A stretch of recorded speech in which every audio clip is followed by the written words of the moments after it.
Welcome to the Sheila Mack Show, reality at its finest. I'm Sheila Mack, your host, and today we have a special guest. We have Robin Stoltman. She is an intuitive mindset mentor. So she is certified hypnotherapist who helps parents achieve goals so that they can overcome life's challenges.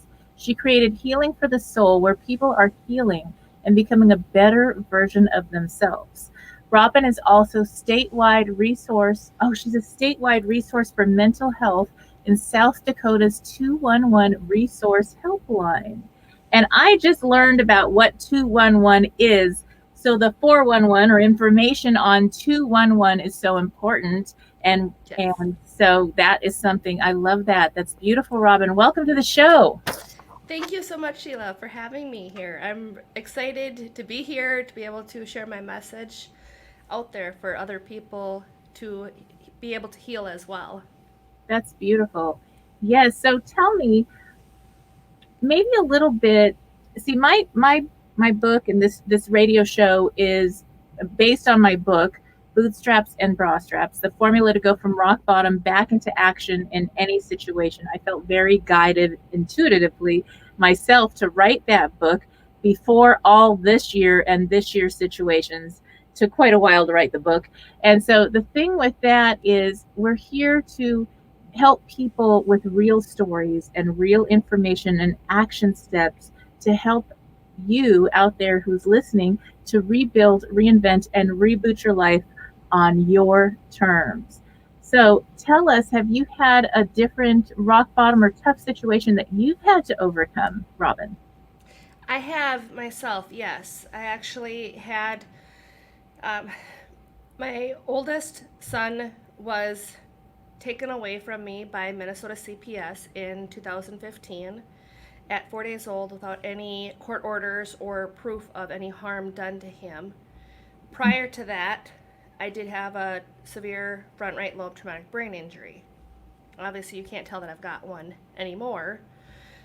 The reason why I wanted to let him know about my brain injury was because there's, as long as a person's alive, you can still change at any given time. Yes.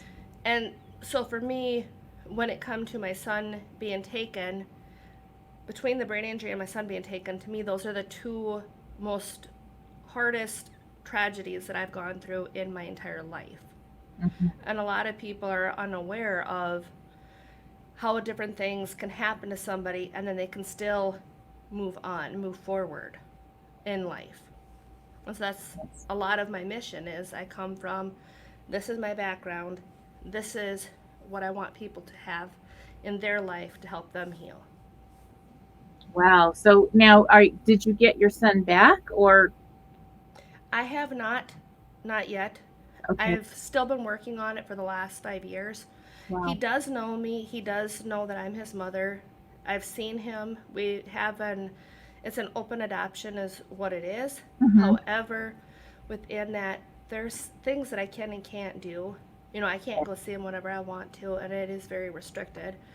Um, I know a lot of the speaking out that I've done, I want to continue to let other people know about my story because, you know, there's the amount of money that Minnesota was given in this incentive to adopt. It's called the Adoption and Legal Guardianship Incentive Payment Program Hmm. that was started back in 1997. In 2015, the state of Minnesota received a $275,000 incentive bonus just to take my son. Wow. And, you know, it varies from year to year, but people are unaware of that. They're also unaware that 88% of all children that are in foster care are also sex trafficked, which that's a very high number. And, you know, and now it's coming out more and more Mhm. of these cases that we see every day about children being sex trafficked and where they are coming from. Wow. That's very interesting, and my background is aligned with that in some ways because I grew up with a situation where at one point I was on the streets. The house was so abusive, and my mother told me, "You got to get away." And I was staying with friends in streets, and back and forth with friends until from 10 to 13 and a half. And then I found foster care, and they gave me an option at that point to either go into a group home or a private home. And I stayed with one family that was not quite right. Let's just put it that way. And I was like, wait, I just left this and this is not going to work out. And luckily I was old enough where I was able to talk to they give you a probation officer, even if you didn't do anything wrong when this happens. And so I talked to the probation officer and I said, hey, you know what? Let me go to one of the group homes, because this is not going to be, I just go back out on the street. It's safer there. And then I was moved to a beautiful home, David and Margaret home in Laverne, which is a very nice, well-run home. At least it was back then. And I enjoyed my experience there. I emancipated at 15. And later, at 23, I opened gift stores, and I hired over 200 at-risk youth, mostly that were emancipating from foster care, to work in my 5 stores.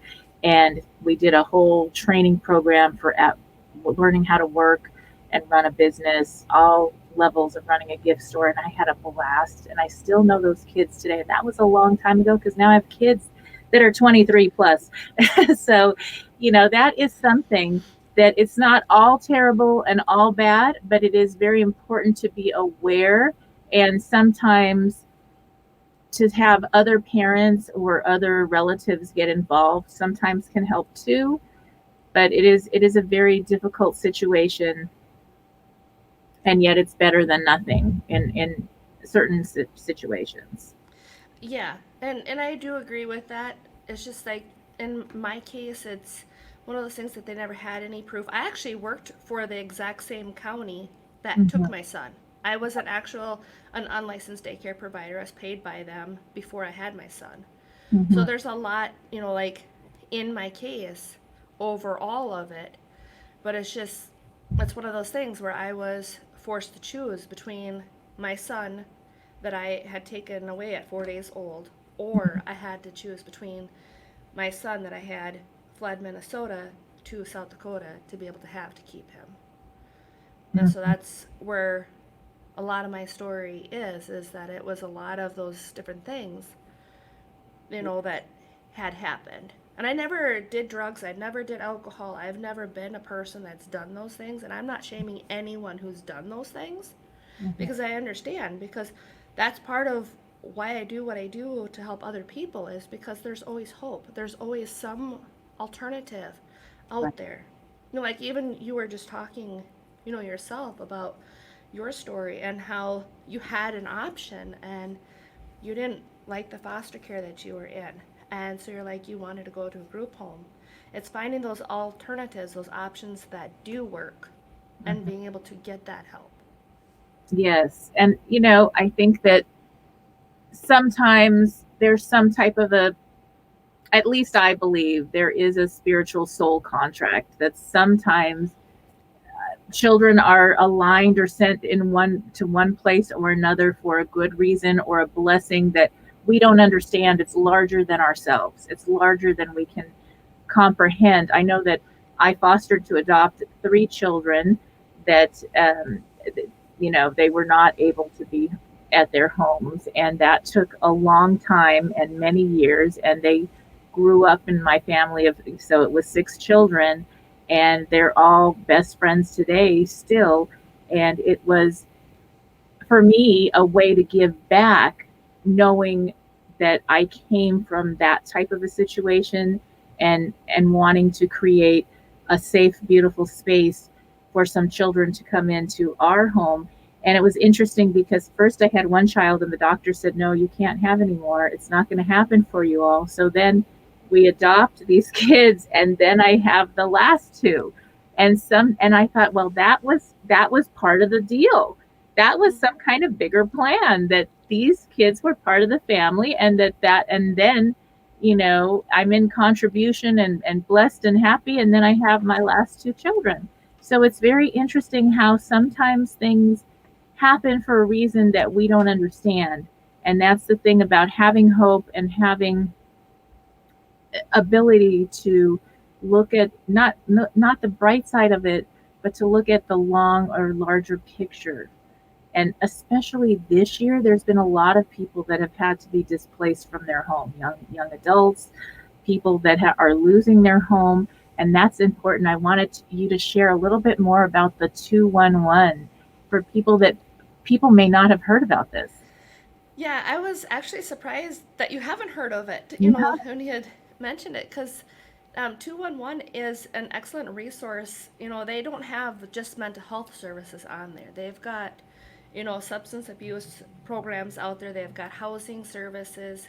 They actually can get you numbers to different resources to help a person out. Mm-hmm.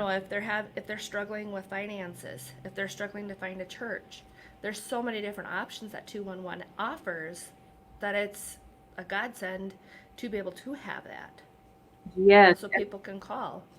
that is beautiful. And I wasn't aware of it. I don't really watch a lot of TV, so I didn't get the news Yeah. or the broadcast on it. And I think it depends on what state you live in, how much funding maybe they have. I'm not sure, but I know they all have it. I've researched it now. And so it's so important. People that may have never thought they needed resources or help this year with our universal pause and everything that's going on, they may be searching right now and listening into this and saying, okay, I can actually call 211 or type in Google 211 in your state, and you'll get a list of resources to help you with housing or help you when you're getting through an addiction or dealing with other situations, mental health situations. And that's really important, or connecting to a community. I mean, this year a lot of our spiritual and religious organizations are still closed, shut down, or just online, and people aren't able to be in community or connect when they need it the most. So it's good to be able to have a number to start finding resources, because in community we have so much freedom and peace, just And knowing they're not alone. Yes. and I would definitely agree with that. And that's why I'm just like, it helps to be able to have that. It really does, to be able to have other people to talk to, other people to connect with. And that's why I do share my story about what had happened, is because I have helped over 50 different people that have gone through the exact same thing in Minnesota. I've helped them, and I'm like, there's always hope. Mm-hmm. And what happened to me, I do have more sons now. I actually have 3 more sons that I had since my ordeal in Minnesota, including another one on the way. Oh. And, for us as a family, Mm-hmm. it's being able to let other people know that, you know, even though what I went through was absolutely horrible, I'm still working on getting my son back. Mm-hmm. I'm never going to give up on him. As a mother, I just can't. Right. So for me, being able to let other people know about the hope, about the fact that you can talk to other people, building that connection with others and saying, hey, this is what my story is. Is there a way to help me get out of this area? Is there a way to get me out of this situation that maybe I haven't thought of? Because there are no unresourceful people. There's just unresourceful states. And the unresourceful states is the emotions. And for me, Right. that was a lot of hurting, a lot of anger, a Mm-hmm. lot of bitterness. And I know for a fact that if I had not found the hypnotherapy when I did, I can honestly say right now, I would not be here right now. I honestly wouldn't be. Because I was so broken and so hurt by Mm-hmm. what had happened. I even had 2 sons after my ordeal. And it's just, I was broken. And actually, 95% of women, of mothers of these children that have been taken away by CPS, actually do commit suicide. And I'm obviously not in that 95%. I'm in the 5% that has stayed here and Yeah. turned their lives into much more to be able to help other people. Mm-hmm. Yes. And that 211 is also, they give you the suicide hotlines in your area, just in case if anybody needs to hear that. I always believe there's something with whoever gets to be on the show and shares their truth. Somebody's listening that needs to hear exactly what you're saying, that may have also or may be struggling right now with with having a child that may be in social services for one reason or another. And I think about, there's children that are in, I don't know what it's called, but that facility, because they're children of people that are not legal to our country, and that whole thing, and that, I don't know. This is not partisan. I'm not like being political, Yeah. but as a mom, it bothers me, and I want those kids to be reunited with their family. And I hope that I've signed petitions on that. And it's not. I'm not talking about how I vote. I'm talking about I just vote for kids because I'm a mom, and I can't imagine that, especially in a situation like that, because they have no control over what happened. They didn't make the choice that their parents did, and yet they're stuck in these situations and separated from family.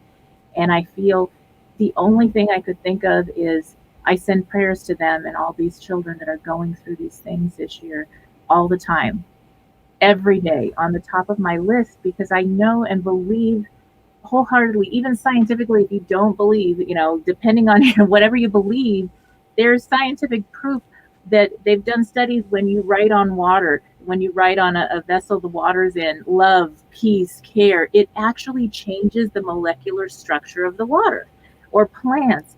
And they've done all these studies. So even if you are separated right now from your children or loved ones for one reason or another, maybe you're not able to be with a loved one who's in the hospital or something like that because of the rules with COVID, sending them a prayer, a blessing, a thought, a love energy will be felt. I believe that scientifically, I believe that spiritually, and try it. It'll give you, as a parent, or whoever you are that's missing someone, the knowing that you've done something. So it gives a sense of peace. I'd like to learn more about the hypnotism. I don't know much about it. Can you tell me more about that? Yes, I can. So, the original place I had learned was from a 4-day training out in Las Vegas. And I basically learned how to read a script. And that's why I tell people be careful who you're learning from, what the person that is helping you, make sure you know their credentials. And I wanted to learn more, of course, to be able to help other people. So I did go to the Hypnosis Motivation Institute out of Tarzana, California to get my Mhm. education. I earned my diploma in hypnotherapy, and I've also got 16 different certifications in different areas. And so a lot of what I do with the hypnosis is I help people at the subconscious, also people also know it as the unconscious level. Mhm. And that we actually get from the time of conception to about 8 or 9 years old. So we've already been in that state of hypnosis. And so it's being able to change that old programming, being able to change different things that we may or may not remember, but it's being able to, that affects us as an adult. Because there's some things that I don't remember that happened as a child, and it's not a fact finding tool. So you can't find out facts, for anything within your memory. But as long as you believe it to be true, for you, being able to go back and heal that. And Mhm. so I'll give you an example, if you don't mind, about Yes. my PTSD. Mhm. So everything that I dealt with my son, I had PTSD. I no longer have it. I had it so severe that if I was around people that looked like the people that took my son, if I was around any of, actually the courthouse, any of those type of people, any of them. Even when I moved from Minnesota to South Dakota, I would have this, deep down, this rage that would just not be so nice. Mhm. Well, when I found the hypnosis, I found the tools, I'm now able to say that I don't have PTSD because I am able to sleep at night. I am able to help other people. I'm able to keep my emotions more controlled Yeah. because I learned, and it actually gave me more control than what I ever thought was possible over my own emotions, my thoughts, how I am able to be out in the world with other people. And Mhm. so, like with my PTSD, what I did was use the hypnotherapy. I used the different tools and techniques. One of them, a lot of people know as mindfulness. Is there a tiger right now in the room? that's going to come and get me. Well, no, there's no tiger. And a lot of people recognize that as anxiety. Well, if there's no tiger and I'm not being chased, my life is not threatened, what can I do at this very moment that I can control? I can control my breathing. Mm-hmm. I can control, what is positive around me. I can control so many different things. That's one of those things that did help me. And like with PTSD, it's being able to recognize that this is a different person. It's not the same person that had hurt me. Yes. It's somebody completely different. Mm-hmm. And being able to find that. And so one of the techniques I talk a lot about is the mental and emotional release therapy that I am certified in. And that has been an absolute amazing, amazing tool. Just to be able to go back and release the different things that I remember. And it's been so powerful for me. Being able to sleep without, sleeping medications. I used to be on a lot of medications when I was in Minnesota, especially after my son was taken. And I'm not on those. It's just absolutely amazing for me. And I want to be able to share this to other people just because of how powerful it is. That's beautiful. Yes. Yeah. I mean, I don't live in disappointment anymore. I don't live in that fear of failure anymore. And it's I just don't have to deal with it. And it's just amazing. It's all up here. All of it is. And it's been awesome. It really has. That's really neat. Now, so tell me about that other therapy you were talking about right now, something emotional release. It's called mental and emotional release therapy. Yes. Tell me more about that. Yes. So after I learned about the hypnotherapy, I learned how to do the mental and emotional release. So basically what that is, and I use this for my PTSD as well. Mm-hmm. So what it is you remember a time, for example, I'll just use the most recent one for failure. So I released the feeling of failure. I thought it was actually from not being able to get my sister a toy when she was a kid. I thought maybe that's why I felt like it was a failure. Because it's been bothering me for the last 2 weeks. It's just been coming up. And I'm like, you know what? I'm going to do this. So I went up into my timeline. And so for me, my past is behind me. Okay. Some people, their past is on the side. It depends. We're all different. We're all unique. Yes. Which is why I love this so much more, too. Yes. So my past behind me, I went up into my timeline. I was thinking about when the first time I felt like a failure was. And for me, when I was remembering, because I went back in my past, it was when I was 3, when my parents were getting divorced. And so when my parents got divorced at 3, I took their divorce on as it was my fault, that I was a failure, that I failed my parents somehow. And reality is I was 3 years old. As if I knew why my mom and dad were getting a divorce. I was 3. What does a 3-year-old seriously know about life and about parents and all of this stuff? But still, that feeling like a failure held me back for 31 years. And it's there's so many things I could have accomplished if I had only been able to release that sooner. And when I'm talking about releasing, it actually changes the physiology in the body. It's not just the subconscious that you're changing. You're changing the physiology so the body can process the emotions that I did not process at 3 years old. Wow.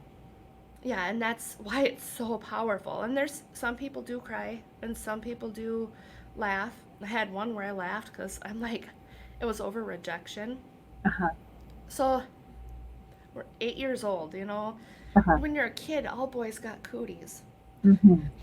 Just saying, that's what our mindset is when we're, little, is the boys got cooties and you don't want them to be around you, Right. So for me, my rejection of feeling, rejection as an adult, I didn't realize it until I did this technique where I went back in time, in my timeline, and I realized that my rejection was from the 8-year-old boy that I told him no, I didn't like him. because boys had cooties, so I'm like, I didn't like him, but I took on his rejection. And so Oh, the fact that I took that on, and then all subsequent events going forward, I'm like, who cares if somebody rejects me? They're not rejecting me. They're yeah. rejecting something else that's in them that they need help with, or they just don't understand the value of it. Mm-hmm. And so that's like even with my parents' divorce is the same thing. It's like being able to say, hey, I'm not a failure. I've accomplished so many things in life that it doesn't mean that I'm a failure. Yes. Yes. And I think that's important this year to remember our strengths, to give ourselves credit, because we have all globally experienced different situations that we are not used to and that put us in a state of fight and flight and fear. And then somehow we're able to overcome that because we still got to do what we need to do as parents, as adults. And so that has been so important to forgive yourself for those days when maybe you had a hard day. Maybe you just stayed in bed or watched TV because you just didn't know what to do. It was so shocking. I don't know. Everything shocked me. It just all happened so fast. And we just little by little it's like, okay, it's okay that we did that, but now we can move forward and not to get stuck in that one situation that you blame, because it may be just your body's resetting and preparing for the next right action and the next right action. And it's a shock. I think in some way we all went through a grieving period of our world shifting for a time with the way we have to live now versus the way it was in the past. Free travel, hug everyone, everybody can come visit. And now it's a little more restrictive, and whatever you believe about it, you know, to have consideration for the rules in place wherever you live, and then for those people that may have a underlying health condition, it may be something to really honor their safety. And so there's a lot to that, and they won't know for 20 years. 20 years from now they'll have 2020 hindsight. That is true. They'll let us know what it was really about, and until then we have to just do our best. Yes, so part of your title is intuitive mindset mentor, so Yes. tell us about the intuitive portion. So the intuitive part is there's a lot of different things that I've known, off and on. I didn't actually know that there's, I think it was either 5 or 7 different types of clairs. There's like clairscient, clairvoyance, which most people they know about more of the clairvoyance as far as, they can see things before they happen. Yeah. So most people know about that one, and there's those different clairs out there. So a lot of what I do intuitively is that when people do come to me, or I'm talking to them on the phone, it's like I know what it is that they need, which is why I haven't set one specific. I want to work with just people with anxiety. I want to work with people just in PTSD. It's Mm-hmm. so difficult for me because it's like I want to be able to help as many people as I can. And every time people call, I'm like, I have a feeling of what it is, and I Yes. just tailor my message to them because it's like I have this gift of being able to help people and know how it is to help them and what tools to help them. That's actually why I've gotten so many certifications, is Mm-hmm. because the more tools I have, the more I can help somebody. Because my goal is not to have a person have them use hypnotherapy forever. My goal is to be able to help a person as quickly and as efficient as possible for Mm-hmm. them, because not everybody can handle that rapid change, and it is very rapid that happens, especially with that mental and emotional release. It Yes. happens very rapid. And actually, I'm glad that you brought that up too, about for the ordeal with COVID, because there's some people that don't want to wear masks, Yeah. and there's some people that can't, for various reasons. And I actually was one of those people that couldn't. It's not just because of asthma and things like that I've got. I mean, I can wear it now. But initially, I could not wear a mask because I was remembering a traumatic event that had occurred from being suffocated. Mm-hmm. For me, I used that mental and emotional release therapy, and I went back on my timeline. I'm like, what is this from? It was actually from the doctors. When I was a little kid, when I had to have some testing done, and they put a mask on my face. So I was just fighting and fighting and fighting. Uh-huh. My body remembered that, but I didn't on a subconscious level. I knew it, but that conscious part, that 12% of the logic, reasoning, willpower is like, no, there's no way it's from this other event. Mm-hmm. Went back and I'm like, seriously? It's from doctors? So for me, I'm like, I released it, let it go, and now I can wear a mask. And that's been huge. My husband's like, well, I thought you couldn't. And I'm like, no, don't bug me now. That's I so can do good. it. Yes, and it's something that a lot of people had to overcome. And you see, I see when I go out, which I try to not go out to really crowded places, but when I do go out, I see even little kids that are, 2 and 3 years old, and they've got these little masks on, and they think nothing of it because this is where, they're little. And they're like, you said, when you're 3, you don't think about these things. You're just like, okay, we all wear masks. It's just what it is. And for us, it's so different that it's a big deal. And It is. and it can trigger different things, can trigger a past memory that we don't even know, and will have emotions well up. When you're going through grief and grieving, you're going to have anger come out, you're going to have sadness come out, and to be aware of those, the awareness alone is a really big tool, because if you know, okay, when that happens, I know where it's coming from. You can kind of like reel it back a little bit and say, okay, now I know it's not about that person or this new situation. It's something from way the heck back there that I need to let go of in that timeline, wherever that is for you. And so that really is such a gift, because when you are aware, freedom, you get Yes. freedom. And that's why I said, yeah, it sucks. To be honest, it does. It Yeah. it just it hurts. But once I've overcame these things, I'm like, no big deal now. I mean, like, I think about how it's one of those things you got to weigh out the benefits. So Yeah. it's like, do I want to keep holding on to my pile of stuff that I can't control that's holding me back from life? Mhm. And like, I could have easily let this go on for another 30 years for the feeling of failure and not improved, and decided that what happened with my son, I could have easily turned to any of those different things. But instead, I found a way out. I found the healing. I found a way just to release the anger that I had so I could help other people.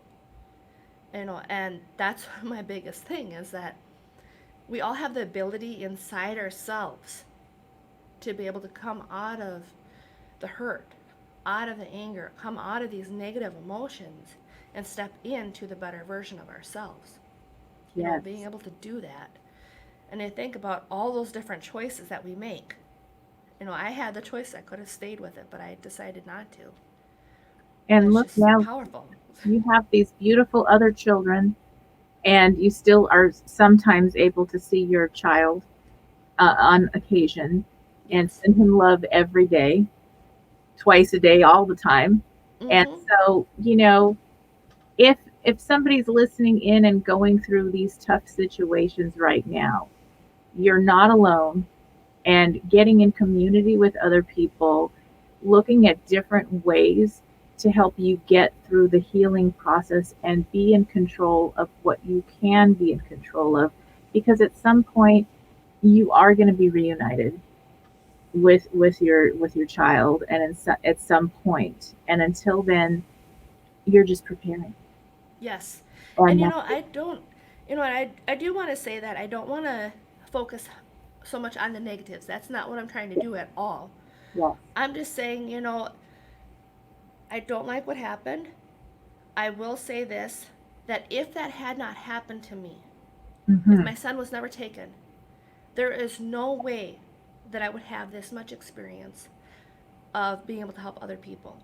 I do believe that why I went through it was not just because of what it needed to for soul contracts or any of that. What I do believe why it happened in my heart was because there was something in me that I needed to find Mm-hmm. in order to help other people. Yes. And so I do look at it as a gift Mm-hmm. in a way. It may sound crazy, but I do look at it as a gift because I never would have thought about hypnotherapy. I never would have. Mm-hmm. I have been on disability since 2004 for my brain injury, but Mm-hmm. I never once would have thought about hypnotherapy. I never once would have thought about all the things that I could do. I could have, I never knew that I didn't have to live with fibromyalgia. I didn't know those things, but I do now because of what I went through. So that's why I'm saying, as horrible as it was, it Yes. still turned out to be a gift because I can still fight to get them home. Mm-hmm. I can still give resources to other people. I can still help others. And for me, being able to help people, that's truly what it is for me. I mean, I would do what I want to be able to do, to help people all day with hypnosis and the different tools. I would love to be able to do that for free. The reality is it doesn't work that way. But I am so passionate about helping other people in the least amount of sessions. That's why I say, that's why I've continued to learn. That's why I've continued to do those things. Because I'm so strongly passionate about what it is that I do, that I can help others.